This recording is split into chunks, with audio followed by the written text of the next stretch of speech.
अरे अभी तक बर्तन नहीं धुले क्या? बस होने वाले हैं मम्मी। मुझे मम्मी मत बोला कर, मैं तेरी माँ नहीं हूँ समझी। तेरी माँ तो तुझे पैदा करके छोड़कर चली गई मेरे पति की छाती पर मूंग तलने के लिए। अरे मूंग से याद आया, जल्दी से बर्तन धो, इसके बाद मूंग भी पीसनी है तुझे, समझी? नकारा कहीं की। ये कहानी नैना की है। वो 10 साल की बच्ची थी, मगर उसकी माँ रमा उससे घर का सारा काम करवाती थी। छोटी सी नैना हर काम सीखती और फिर सारा दिन घर का काम करती। रमा सौतेली माँ थी, इसलिए वो नैना से बिल्कुल प्यार नहीं करती थी, जबकि नैना हमेशा रमा को ही अपनी माँ मानती थी। दिन में रमा नैना को जितना परेशान करती, शाम को उसका व्यवहार बिल्कुल बदल जाता। शाम के वक्त जब नैना के पापा रमेश के घर पर आए। नैना, कहाँ है तू? देख मैं तेरे लिए क्या लाया हूँ। अरे वाह, जलेबी। थैंक यू पापा। क्या बात है, मेरी नैना के लिए पापा जलेबी लाए हैं? आओ ना, तुम भी बैठो साथ में, सब जलेबी खाते हैं। अरे नहीं नहीं, अभी नहीं, आप दोनों खाओ, अभी घर का सारा काम पड़ा है। रमा की ये चालाकी भले ही रमेश नहीं समझता था, लेकिन नैना तो बचपन से ही उसे जानती थी। मगर वो अपने पापा को टेंशन नहीं देना चाहती थी, इसीलिए चुप रहती थी। तभी रमेश ने नैना के सिर पर हाथ रखकर कहा, नैना, तेरी माँ तेरा ख्याल तो रखती है ना? हाँ जी पापा, वो मेरा बहुत ख्याल रखती हैं। अच्छी बात है। जब तुम बड़ी हो जाओगी ना, तब तुम अपनी माँ की मदद करना घर में काम करने में, ठीक है? ठीक है पापा, मैं सारा काम सीखूंगी और फिर घर के काम में माँ की मदद करूंगी। नैना की बात सुनकर रमेश बड़ा निश्चिंत हो गया। उसे लगा कि रमा से शादी करके उसने सही फैसला लिया। रमेश ने सोचा था कि बिन माँ की बच्ची को रमा माँ का प्यार देगी, और ऐसा ही हो रहा था। कम से कम रमेश को तो यही लगता था, लेकिन हकीकत तो कुछ और ही थी। नैना से बहुत काम करवाती थी और हमेशा उसे जली कटी सुनाती ही रहती थी। कहते हैं कि भगवान के घर में देर है पर अंधेर नहीं। नैना की माँ नहीं थी, और उधर शादी के कई साल बाद भी रमा को कोई बच्चा नहीं हुआ था। इसीलिए वो नैना से और ज्यादा चिढ़ती थी। उसे लगता था कि नैना बड़ी होकर रमेश की सारी संपत्ति की हकदार बन जाएगी। ऐसे ही वक्त गुजरता चला गया। एक दिन शाम को, पापा देखो, मुझे आपको एक चीज दिखानी है। क्या दिखाना है गुड़िया रानी को? ये देखिए प्राइज, मैं क्लास में फर्स्ट आई। क्या बात है, नाम रोशन कर दिया मेरी बेटी ने मेरा। आपका ही नहीं, मेरा भी, आखिर वो तो मेरी भी बेटी है ना।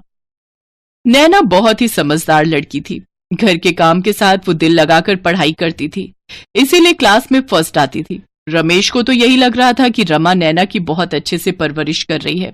रात को रमेश अपनी पहली पत्नी सुनैना को याद करता रहा और बगल में लेटी नैना के सर पर हाथ फेरता रहा। अगले दिन रमेश की छुट्टी थी। नैना, कल तुमने मुझे ट्रॉफी देकर सरप्राइज किया था ना? चलो आज मेरी बारी है, हम तीनों आज बाहर घूमने चलेंगे और खूब मस्ती करेंगे, ओके? अरे वाह, क्या बात है पापा। रमेश नैना और रमा को लेकर मेले में गया, जहां उसने नैना को खूब चाट पकौड़ी खिलाई। नैना की खुशी का कोई ठिकाना नहीं था। उधर रमा ये सब देखकर जल भुन रही थी और भगवान को कोस रही थी। हे भगवान, मैंने तेरा क्या बिगाड़ा है? अगर आज मेरे भी बच्चे होते तो वो भी अपने पापा के साथ ऐसे ही मौज मस्ती कर रहे होते। देखो तो इस नैना की बच्ची को कैसे खीखी करके मौज कर रही है। रमा जानती थी कि रमेश अपनी बेटी नैना पर जान छिड़कता था। वक्त ऐसे ही गुजरता चला गया। एक दिन रमेश जल्दी घर आ गया। वो ऑफिस से कुछ जरूरी कागज घर पर ही भूल गया था। उसने दरवाजे की घंटी बजाई तो देखा कि नैना ने दरवाजा खोला। उसके हाथों में बर्तन धोने का जूना था। रमेश अगले ही पल समझ गया। वो किचन में गया तो ढेर सारे बर्तनों में साबुन लगा पड़ा था और बाथरूम में नैना ने ढेर सारे कपड़े धोने के लिए पानी में भिगोए थे, जबकि रमा आराम से बैठकर टीवी देख रही थी। रमेश को सारा मामला समझने में ज्यादा देर नहीं लगी। उसने रमा को घूर कर देखा। रमेश को ऐसे घर में देखकर रमा हैरान रह गई। अच्छा, तो तुम टीवी देखती हो और घर का सारा काम मेरी बच्ची से करवाती हो? नहीं तो वो मैं जरा। बस करो रमा, शक तो मुझे पहले से था, वरना इस फूल सी बच्ची के हाथ साबुन से ऐसे खराब नहीं होते। वो तो अचानक आज में जल्दी आ गया, वरना मुझे तो सच्चाई का पता ही नहीं चलता। और देखो इस बच्ची को, इसने कभी मुझसे कोई शिकायत नहीं की।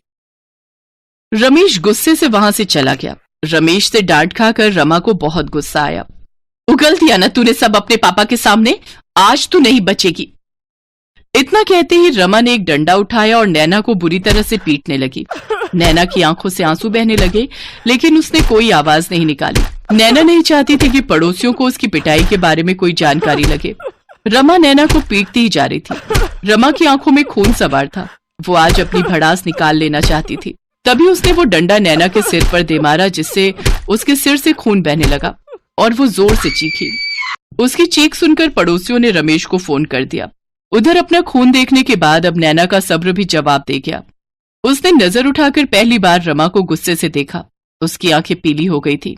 तभी उसने अपने दोनों हाथ ऊपर उठाए और अगले ही पल उसका रूप बदलने लगा। अब नैना एक इच्छाधारी नागिन में बदल गई थी। नैना की जीभ उसके मुंह के बाहर लहरा रही थी। ये देखकर रमा के होश ही उड़ गए। तभी एक जोरदार रोशनी हुई और एक इच्छाधारी नागिन वहां प्रकट हो गई। वो नैना की माँ सुनैना थी। बहुत हो गया रमा, तूने मेरी बेटी पर कितने सितम किए, लेकिन आज तूने हद कर दी। सुनैना को देखकर और उसकी बातें सुनकर रमा थर थर कांपने लगी। सुनैना की आंखें गुस्से में लाल थी और उधर नैना अपनी माँ को बस देखे जा रही थी। तभी दरवाजा खुला और सामने रमेश खड़ा था। रमेश ने देखा कि रमा के हाथ में डंडा था और उस पर खून लगा था, तो वहीं नैना के सिर से खून बह रहा था। अपने पापा को देखकर नैना पहले जैसी हो गई और जाकर अपने पापा के गले लगकर रोने लगी। सुनैना, तुम कहाँ चली गई थी तुम बिना कुछ बताए? ये देखो, हमारी बेटी नैना कितनी बड़ी हो गई। मैं आपको सब बताऊंगी, मगर पहले इस डायन का हिसाब कर दूं। आज मैं इसकी जान ले लूंगी। इतना सुनते ही रमा ने अपने हाथ में पकड़ा डंडा हवा में उठा लिया। सुनैना ने अपनी शक्तियों से अगले ही पल वो डंडा एक सांप में बदल दिया। तू कुछ भी कर ले, आज तू नहीं बचेगी। रुको सुनैना, इसे मत मारो। तो ठीक है, अभी अपना बोरिया बिस्तर उठा और चली जा यहाँ से, और अगर मुझे कभी तू दोबारा दिखी तो उस दिन तेरी मौत निश्चित है। सुनैना की बात सुनते ही रमा उल्टे पैर वहां से अपनी जान बचाकर भाग खड़ी हुई। मुझे माफ कर देना मेरी बेटी, और आप भी मुझे माफ कर देना रमेश। दरअसल उस रात मुझे नागलोक से संदेश आया कि नागलोक पर हमला हुआ है।